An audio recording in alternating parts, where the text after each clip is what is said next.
The message came at midnight, Earth time. It traveled across empty space for 300 years before reaching the outer colonies. The Valoran Empire had sent it long ago, when their sensors first detected the strange radio signals coming from a small blue planet in a forgotten corner of the galaxy. Admiral Una Park stood on the bridge of the UNSS Defiance, reading the words on her screen. The ship was quiet. Most of the crew was sleeping. Only the night shift worked at their stations, checking systems and watching the stars through the main window.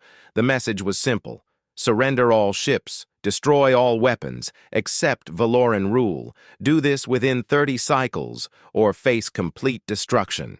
The Empire had sent this same message to hundreds of species across thousands of years. Every single one had obeyed.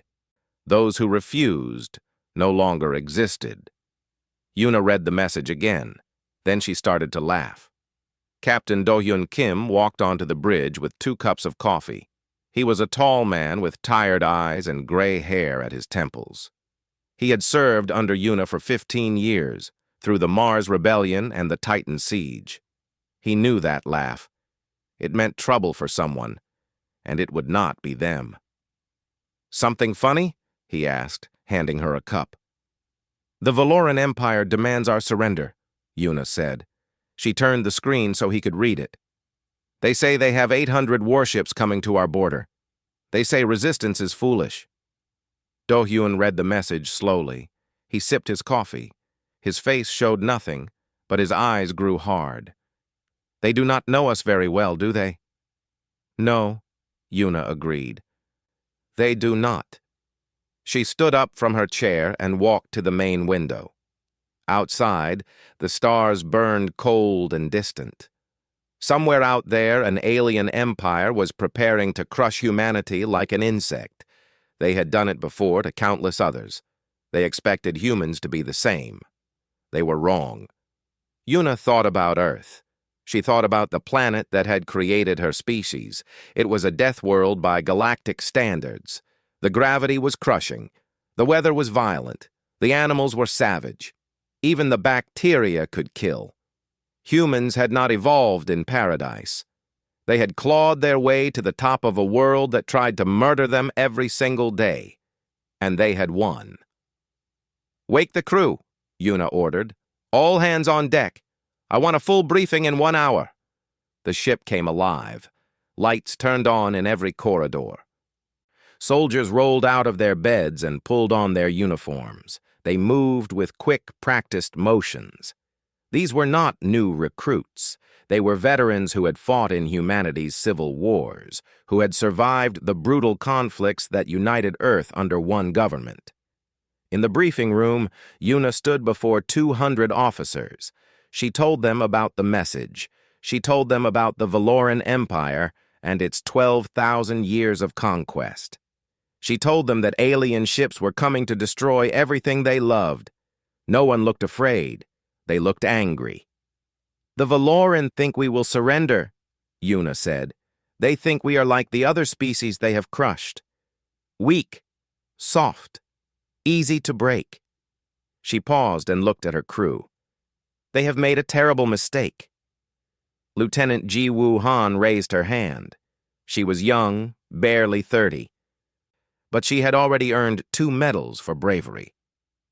"Admiral, what are your orders?" "We send word to Earth," Una replied. "We tell them what is coming, and then we prepare to show these aliens why they should have left humanity alone." The message reached Earth 12 hours later. It arrived at the Seoul Command Bunker, deep beneath the mountains of Korea. General Tae-ho Lee was eating dinner when his assistant brought him the report. He read it while chewing his rice, his scarred face showing no emotion. Tae-ho had earned those scars in the Titan Siege, when rebel forces tried to break away from Earth's government. He had led the assault that ended the war. He had watched good soldiers die in the frozen hell of Saturn's moon. He was not a man who scared easily. He finished his dinner, wiped his mouth, and called an emergency meeting of the United Nations Defense Council. The council gathered within hours. Admirals and generals from every continent sat around a massive table. Holographic maps floated in the air above them, showing the positions of human colonies and the approaching Valoran fleet. 800 ships, said Admiral Sunwoo Baek. He was an old man with white hair and a calm voice. He had commanded the defense of the outer colonies for 20 years. That is a significant force. Significant for them, Taiho replied, not for us. He pressed a button, and the map changed. It now showed the full strength of the human defense fleet. 3,000 warships spread across 100 systems, millions of soldiers trained in the harshest conditions humanity could create. Weapons developed by a species that had spent its entire history finding new ways to kill. The Valoran have ruled through fear, Taiho explained. They attack with overwhelming numbers. They expect their enemies to see those numbers and give up hope.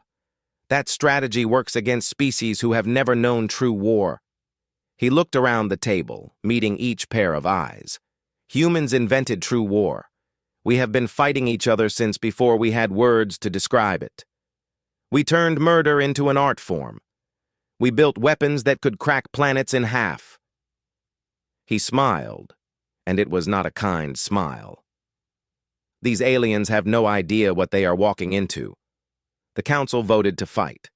There was no debate. There were no objections. Every single person in that room understood what was at stake, and every single one of them chose to stand. Lieutenant Hana Choi was the youngest person at the table. She was 28 years old and already the most brilliant tactical mind in the fleet. She had studied every war in human history, from ancient battles fought with swords to the space conflicts of the modern age. I have analyzed Valoran tactics, she said. They are predictable. They rely on formations and discipline. They have never faced an enemy who fights the way humans fight. And how do humans fight? Asked one of the governors. Hana smiled. It was the same smile Admiral Yuna Park had worn when she first read the Valoran message. Humans fight dirty. Humans fight desperate. Humans fight like every battle is their last, because for most of our history it was. She pulled up images on the holographic display. Ancient warriors charging into impossible odds. Soldiers in muddy trenches refusing to retreat, pilots crashing their damaged ships into enemy vessels rather than surrender. The Valoran have conquered species who accepted death as an end, Hana continued. Humans have never accepted that. We rage against death. We spit in its face. And sometimes, against all logic, we win. General Taeho Lee stood and placed his hands on the table. Send word to Admiral Park. The first human armada launches in 72 hours. We are going to teach the Valoran Empire a lesson they will never forget. The message went out across the stars. Humanity was going to war. The shipyards of Mars worked without rest. Day and night meant nothing in space. Workers moved in shifts that never ended. Sparks flew from welding torches. Machines roared and screamed as they shaped metal into weapons of war. The Red Planet had become a factory, and its only product was death. Admiral Yuna Park arrived at the main shipyard 3 days after receiving the Valoran message. She walked through the massive construction halls, watching as crews finished the last repairs on damaged vessels. The air smelled like oil and fire. It smelled like preparation. Captain Do-hyun Kim walked beside her, reading reports from his tablet. The fleet is almost ready, he said. 3,000 ships will be operational within 48 hours. Another 500 need more time. We leave in 48 hours, Yuna replied. The others can follow when they are ready. She stopped in front of a massive warship that hung in the construction dock. It was the UNSS Hammer, one of the largest vessels in the human fleet. Its hull was black and covered with weapon ports. It looked like something built for one purpose only, and that purpose was destruction. "Beautiful, is it not?" said a voice behind her. Yuna turned to see Commander Minji Yu approaching. Minji was small and thin, with short black hair and eyes that never seemed to blink. She commanded the Special Operations Division, the soldiers who did the jobs too dark and too dangerous for regular troops. "It is a tool," Yuna said. "Nothing more." "Tools can be beautiful," Minji replied with a small smile, "especially when they work well." The two women had known each other since the academy. They had trained together, fought together, and buried friends together. There was no one Yuna trusted more in a fight. "Your teams are ready?" Yuna asked. "Always," Minji answered. "We have studied the Valoran. We know their weaknesses. When the time comes, we will make them bleed." On Earth, the preparations were different, but no less intense. General Tai-Ho Lee had turned the Seoul Command Bunker into the nerve center of the entire war effort. Hundreds of officers worked at computer stations, coordinating ship movements and supply lines across 100 star systems. Lieutenant Hana Choi stood before a wall of screens, studying Valoran battle formations. She had not slept in 2 days. Her eyes were red and tired, but her mind was sharp. She saw patterns that others missed. She understood the enemy in ways that would save thousands of human lives. "They always attack in waves," she explained to a group of junior officers.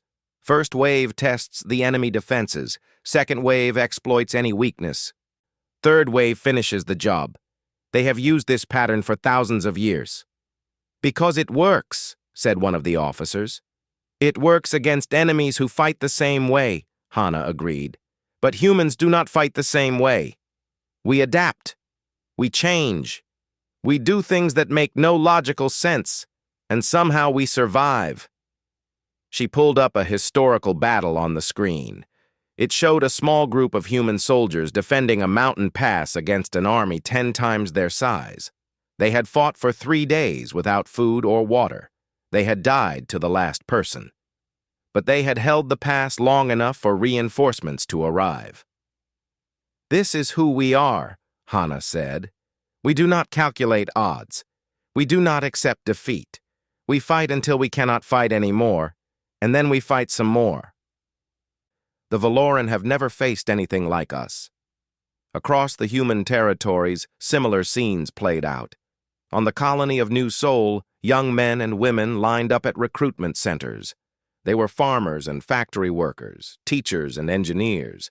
None of them had ever fired a weapon in combat. All of them were ready to learn. On the mining stations of the asteroid belt, workers volunteered to serve on warships. They knew the dangers. They knew many of them would not return. They went anyway because some things were worth dying for. Admiral Sun Woo Baek commanded the Second Fleet from his flagship, the UNSS Torch. He was 73 years old and had fought in more battles than he could count. His doctors told him to retire. He told his doctors to mind their own business. "The Prometheus cannon is ready," reported his chief engineer. Sun Woo nodded slowly. The Prometheus cannon was humanity's secret weapon, a device that could collapse a star into a tiny black hole. It was too dangerous to use near inhabited systems, but against an enemy fleet in empty space, it would be devastating. "We use it only as a last resort," Sun Woo ordered. "If we must destroy a sun to win this war, we will. But let us hope it does not come to that." Back on Mars, Admiral Yuna Park gathered her senior officers for a final briefing. They met in the conference room of the UNSS Defiance, sitting around a table covered with star charts and tactical displays. "In 48 hours, we engaged the Valoran fleet at the Vega system," Yuna began. "They have 800 ships. We have 3,000. Numbers are on our side. But numbers do not win wars. Skill wins wars. Will wins wars." Captain Ji-Woo Han leaned forward. She would command the destroyer squadron at the front of the formation. It was the most dangerous position in the fleet, and she had requested it personally. "What do we know about their weapons?" "Plasma cannons and energy shields," replied Do-Hyun Kim. "Standard technology for a species at their level. Nothing we cannot handle." Their shields are strong against energy weapons, Hana Choi added through the video link from Earth. But they are weak against kinetic impacts. Missiles and railguns will be more effective than lasers. Yuna nodded. We hit them fast and hard. We get inside their formations where their big ships cannot maneuver. We turn this into a close-range fight. The kind of fight humans have been winning since we first picked up rocks and sticks. The officers began discussing specific tactics. Where to position the destroyers, how to coordinate the fighter squadrons, which ships would target the enemy command vessels. Every detail was examined and debated. Commander Minji Yu listened quietly. Her role would come later, after the main battle. Her teams would board damaged enemy ships and capture survivors for interrogation. They would spread fear and confusion behind enemy lines. They would do the ugly work that regular soldiers could not do. As the meeting ended, Yuna stood at the window of her ready room, looking out at the stars. Somewhere in that darkness, an alien armada was approaching. They thought they were coming to crush a weak and primitive species. They thought this would be easy. General Taiho Lee joined her through a holographic link. His image flickered slightly, distorted by the vast distance between Mars and Earth. The fleet is ready, Yuna reported. Good, Taiho replied.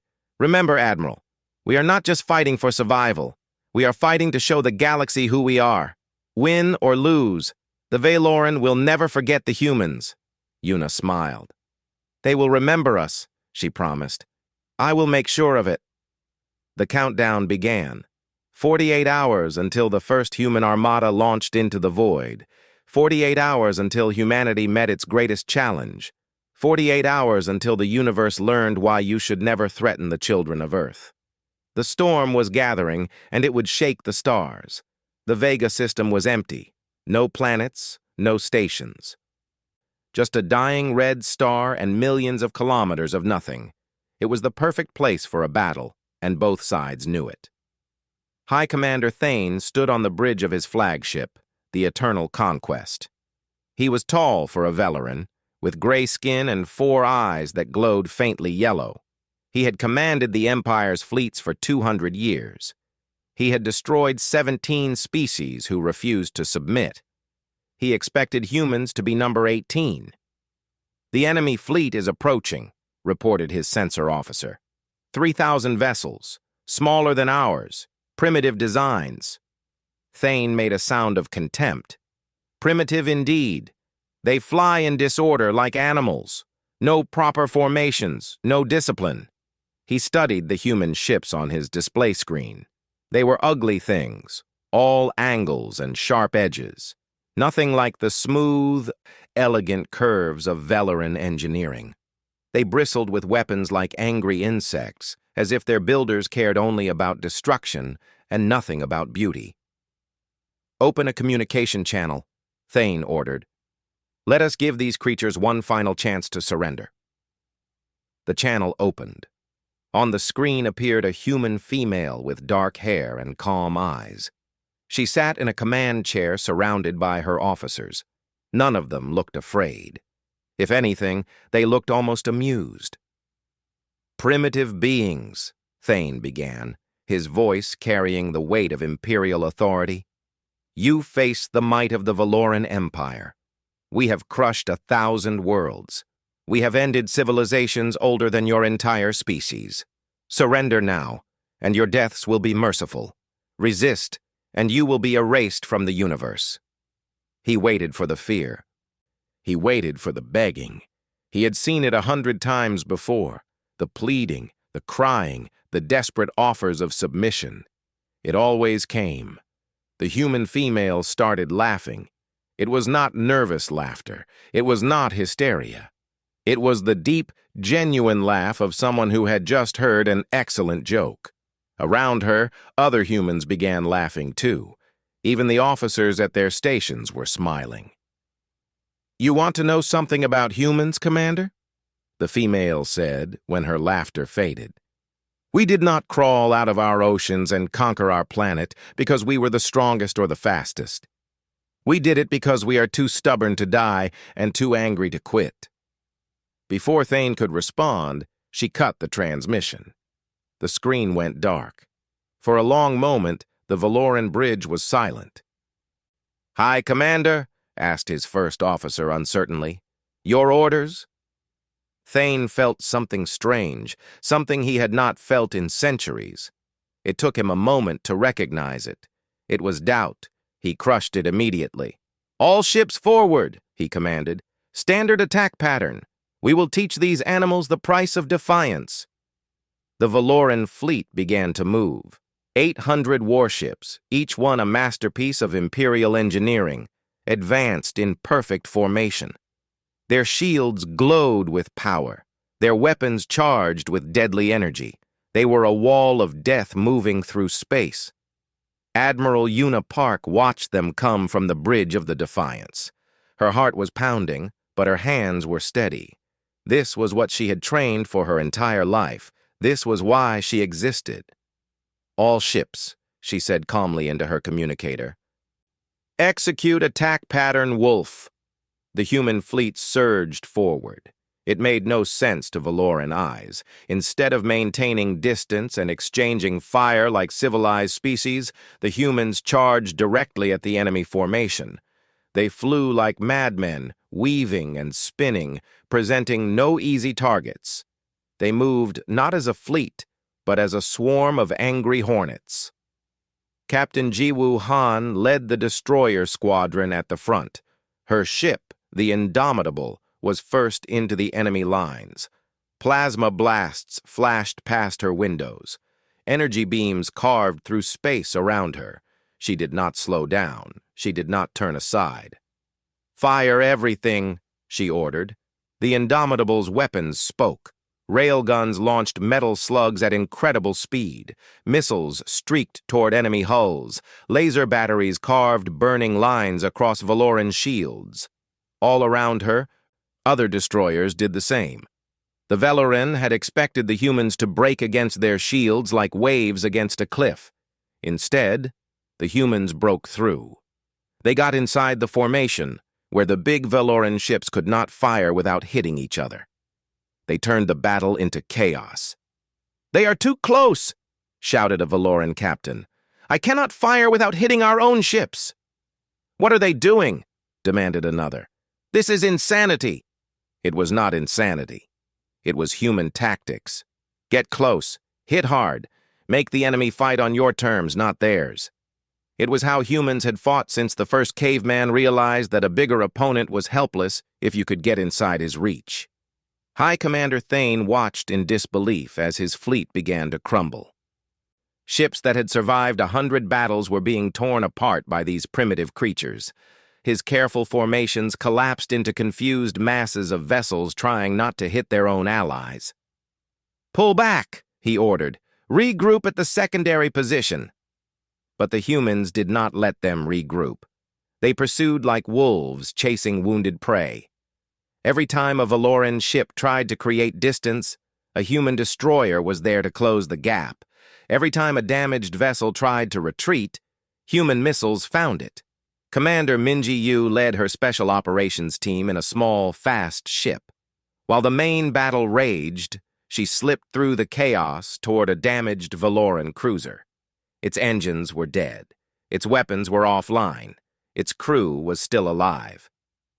"Boarding team ready," reported her second-in-command. Minji smiled her cold smile. "Let us go introduce ourselves." They cut through the cruiser's hull and poured inside. Valoran soldiers met them in the corridors. The fighting was brutal and short.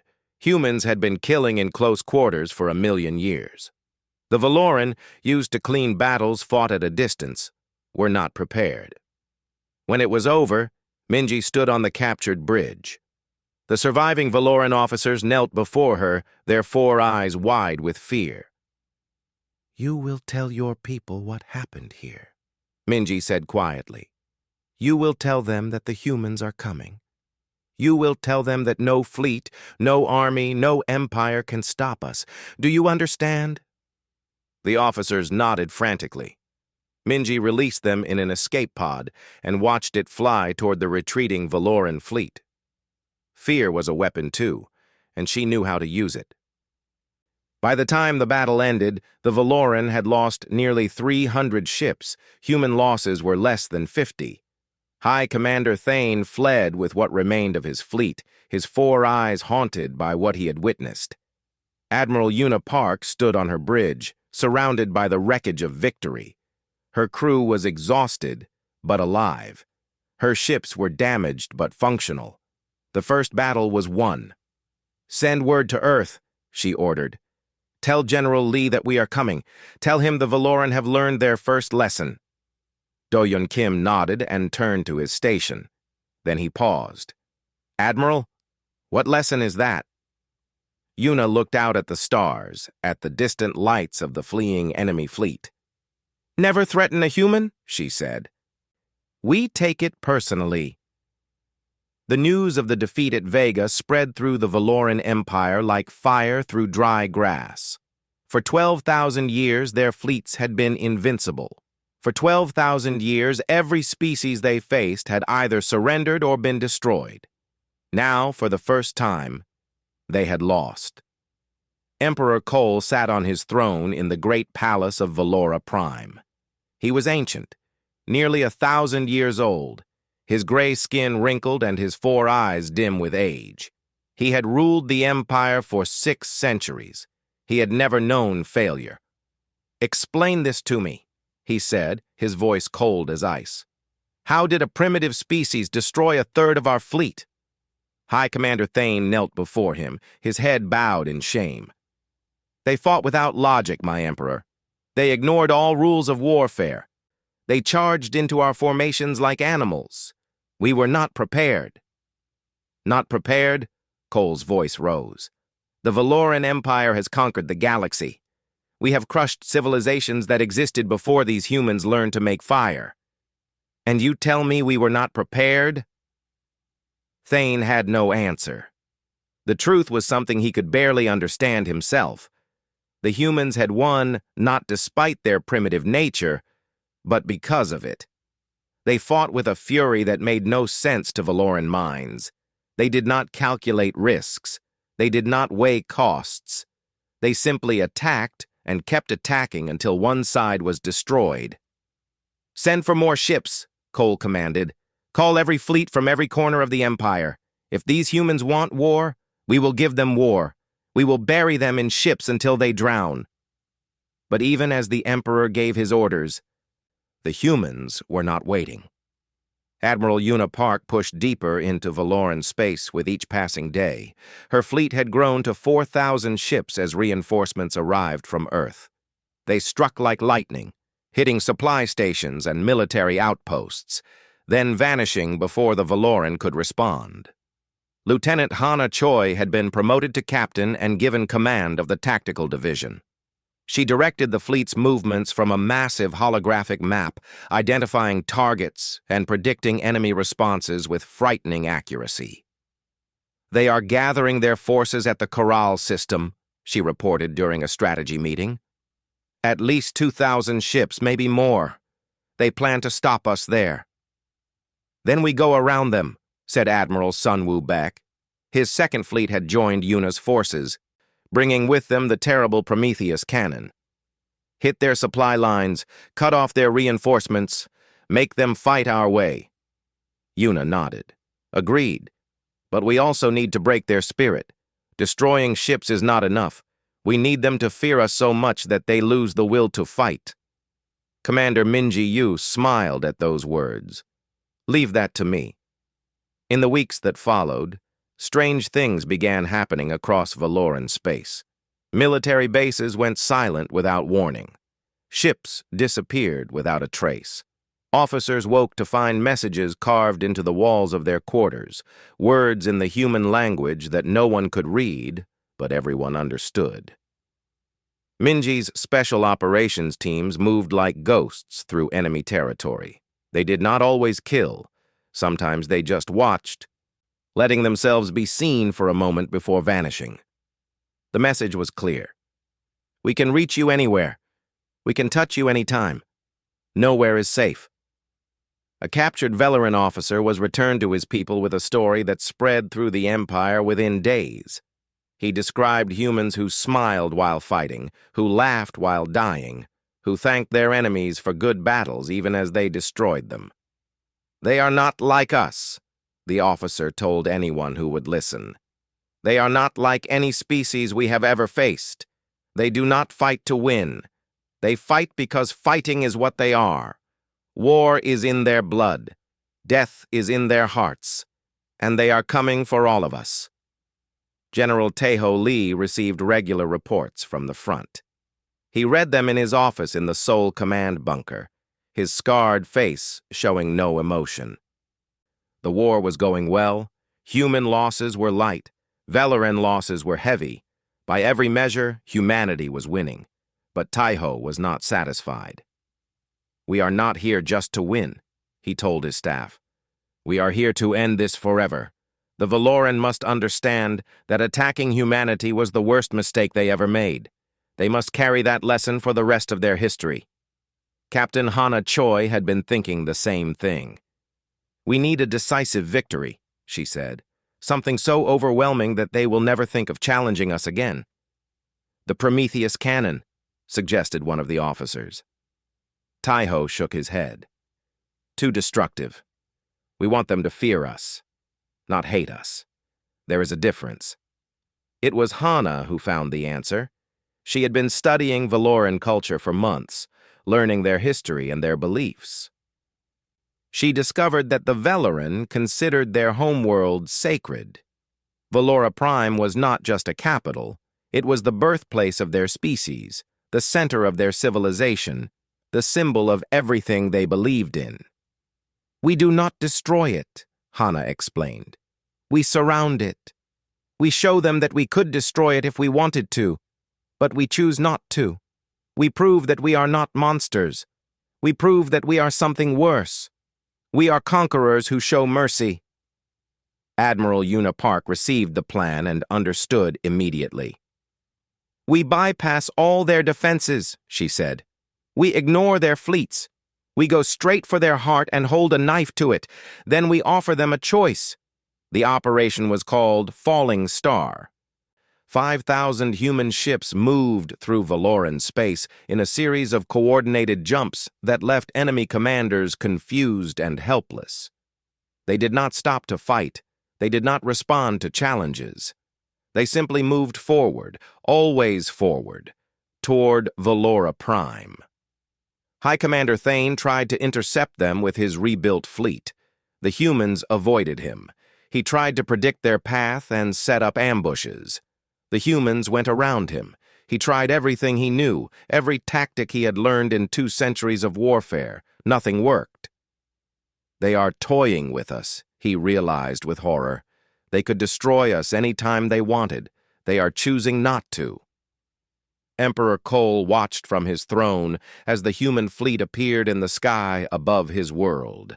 5,000 ships bristling with weapons, surrounding the planet that had given birth to his entire civilization. They could burn everything in hours.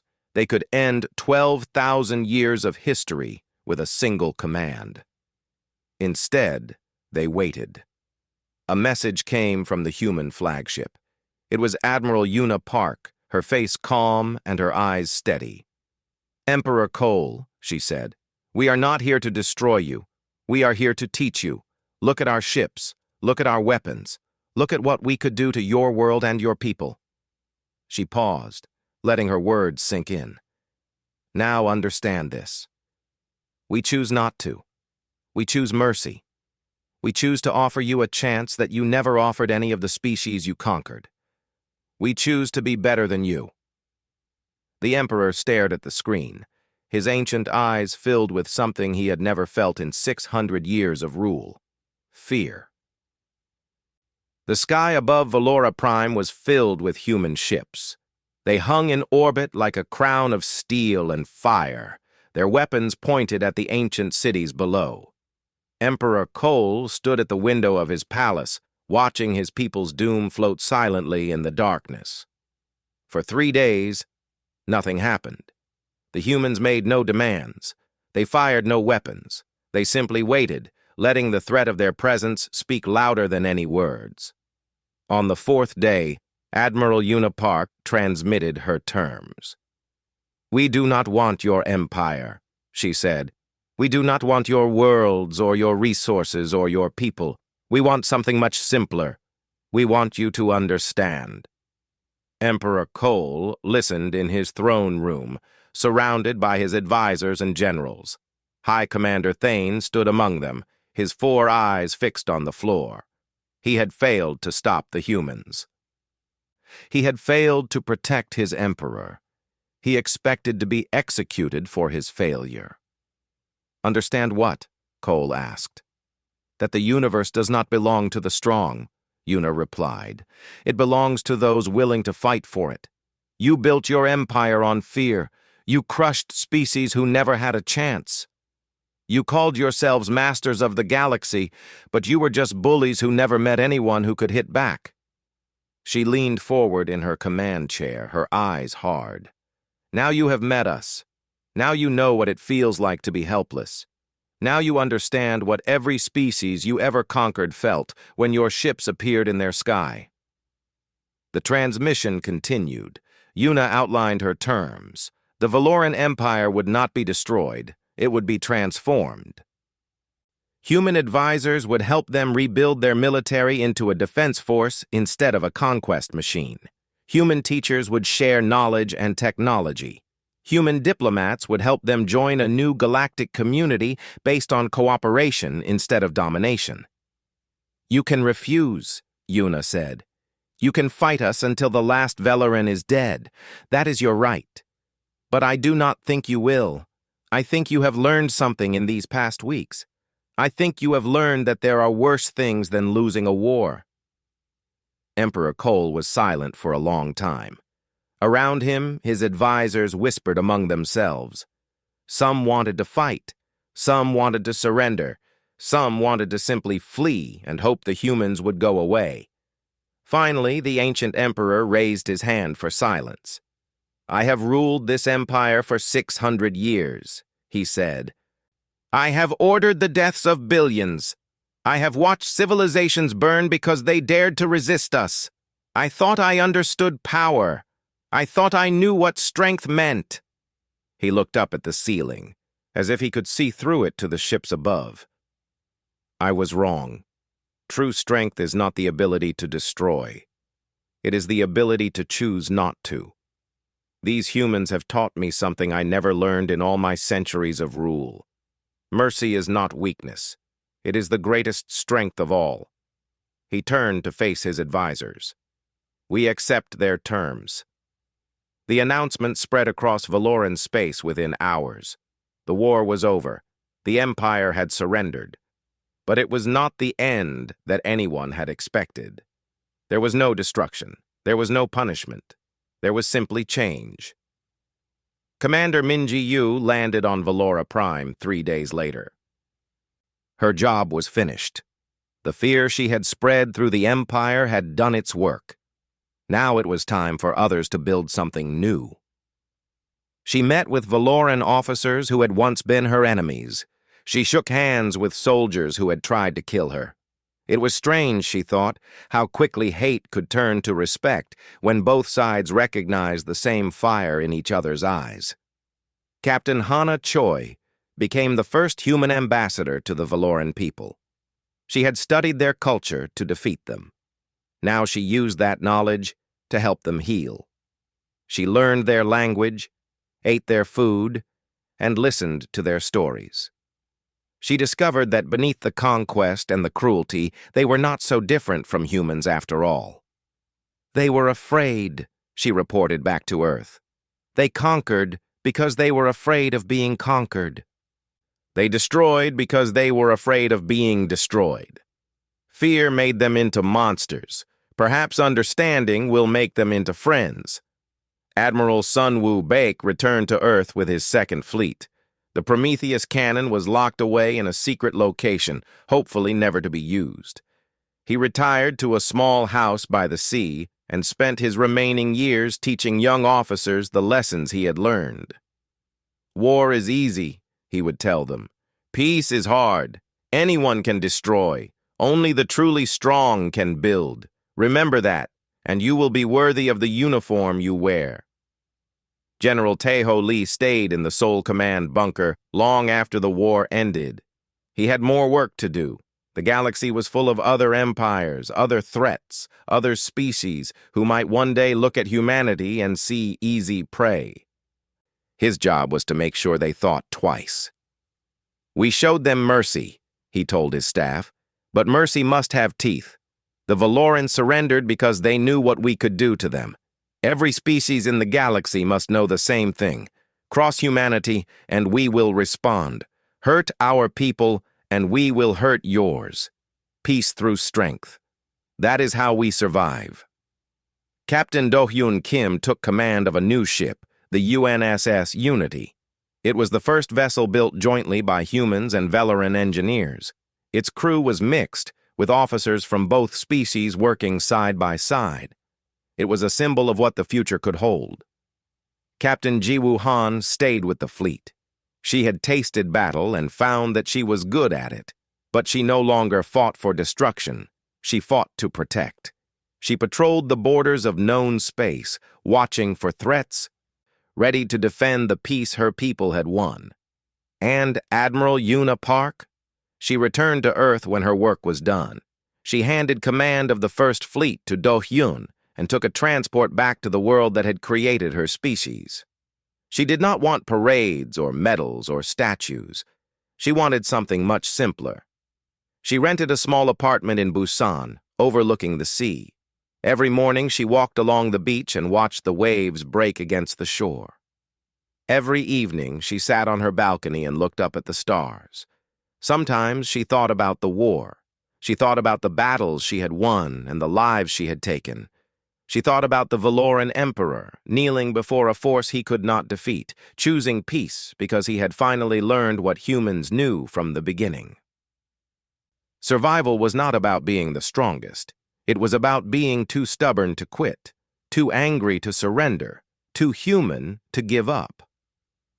One night, a young reporter came to interview her. She asked the question everyone wanted to know. "Admiral Park, what do you want people to remember about this war? What is the lesson humanity should take from our victory?" Yuna was quiet for a long moment. Then she smiled, the same smile she had worn when she first received the Valoran ultimatum all those months ago. "The Empire's warning echoed through the stars," she said. "They told us to surrender or die. They expected us to be afraid. They expected us to beg." She looked up at the night sky, at the distant lights of stars and worlds and civilizations. We laughed. That is the lesson. No matter how dark things get, no matter how impossible the odds seem, humanity laughs. We laugh at death. We laugh at despair. We laugh at anyone who tells us we cannot win. She turned back to the reporter. "And then we prove them wrong."